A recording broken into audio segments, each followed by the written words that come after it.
30 years after buying a $13 ring, woman realizes she was duped. She looked at the woman and couldn't believe what just had been said. She thought the appraiser had probably made a mistake. The woman had never been in a situation like that and suspected that neither did the appraiser. She had no idea where to turn, but what she was told next made her instant royalty. An unidentified Londoner was on her weekly stroll of the Middlesex Hospital flea market, west of the city, gliding past different stands. Everything looked pretty old and worn out, and with only a couple of bucks in her pocket, she wanted her purchase to be worth every penny. As she was eyeing a necklace on one of the stands, she couldn't help but notice a huge ring sparkle in the corner of her eye.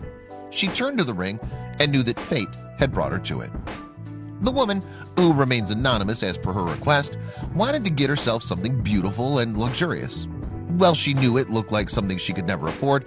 She wanted it because it meant more to her than just some pile of junk. She picked up the ring and looked at it for a moment as it resonated with her, but something seemed off. Nevertheless, she felt inexplicably drawn to it. The ring sat on a mount that was of incredible size, the crystal too.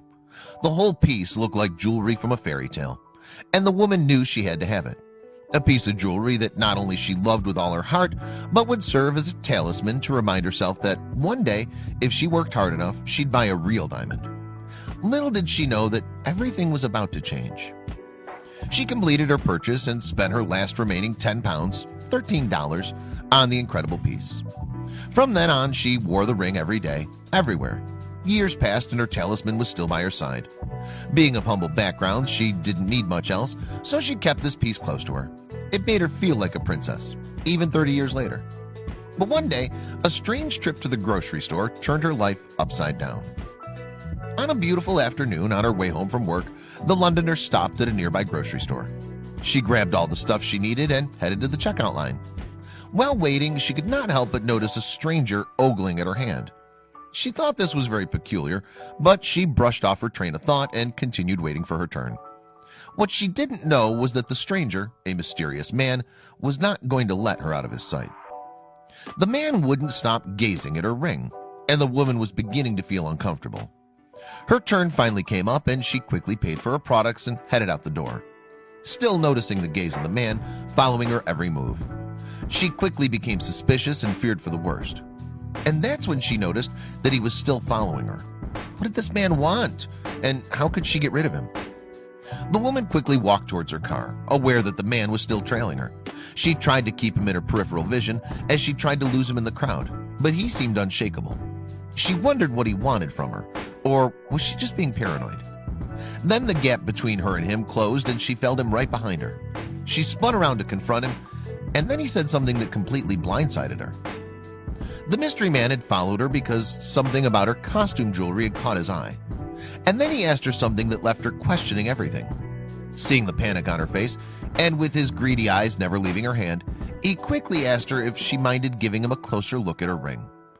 Not appreciating being approached so brazenly by a stranger and suspecting a scam, she rudely brushed him off and hurried away. The woman always had her talisman by her side, but one day she was in such a hurry that she forgot to put it on. It had become a ritual for her. Wake up and put the ring on her finger. But that day she was frazzled. She was going to be late, and as she hurried to get dressed and out the door, the ring was not on her finger. The ring was so incredibly valuable to her that she got off on the next stop and headed back to her house. I can't believe I left it at home, she thought, and more so after being so paranoid about the man at the grocery store. As she climbed the stairs 2 by 2, she started in her bedroom. Her initial thought was to look for the ring where she'd always kept it. Nothing. It wasn't there. She knew she should have been more careful. Something was off about that man, and her gut feeling told her so too. Eyes widening, breaths ragged and harsh, she turned her bedroom upside down. She could not find her precious costume ring. But then something jogged her memory. As she entered her bathroom, there it was. The ring stood massively next to the sink in all its glory. She'd put it there to remind herself to put it back on after brushing her teeth, but didn't. She was struggling to pay her bills, that was no secret. All she could think about was the strange man who had an uncanny interest in her ring. He seemed to think her crystal ring might be of some value.